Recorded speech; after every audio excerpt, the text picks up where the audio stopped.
Hello, everyone. I gotta say, I love Pastor Joel's invitation that he gives each week to what he calls table talk. I like it because I feel like it describes what's happening when I do these videos. I speak into a camera, but I'm also so aware that I am joining you wherever you sit, in your office, in your living room, in your kitchen. Maybe it's the Spirit, but I feel like I am with you personally. And here today at my table, I have coffee, regular water, and a new flavor of sparkling water that I found at Meijer. It is black cherry and coffee, and I really like it. I didn't know if I would like it, so I bought it, and I do like it. And I'm also wearing a sweatshirt that you probably are very familiar with by now because I wear it most days. So welcome to my table. The psalm that came to mind today as I was thinking about speaking with you was Psalm 42. It's probably familiar to many of us. It goes like this: as a deer longs for flowing streams, so my soul longs for you, O God. My soul thirsts for God, for the living God. And then the psalm goes on to describe the circumstance out of which these words are voiced, and it doesn't sound fun. My tears have been my food day and night, while people say to me continuously, "Where is your God?"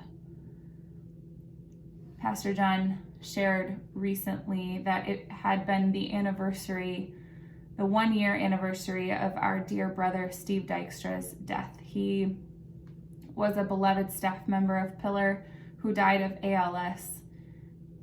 I had the honor of looking through Steve's Bible after he died. This was the Psalm 42, that its bookmark opened to.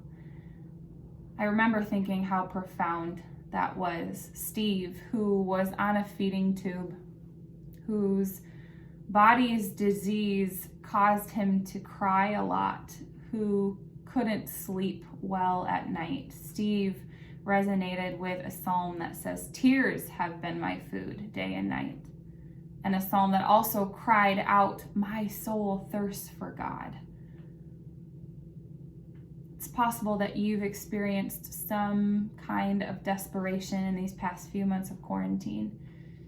Maybe there have been many tears for you, and this psalm hits close to home. What I was reminded of by my friend Steve was the way that desperation and tears go hand in hand with a deep thirsting for God, for God's salvation, for his purposes, for his presence. Last night during a prayer time I had on Zoom with some Pillar folk, which you are invited to, by the way, every Monday at 5, just email me and I'll let you know how you can join in.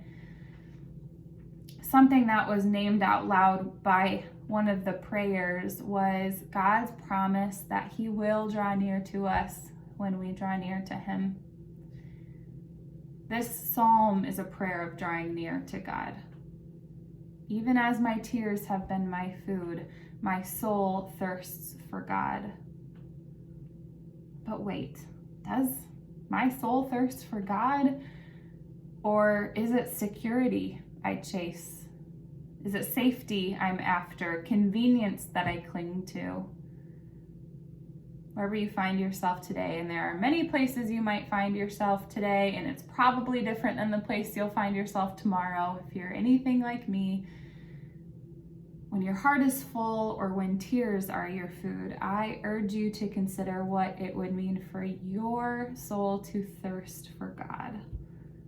Pair that with his promise to draw near, and you will be found where you are, and seen and known and loved.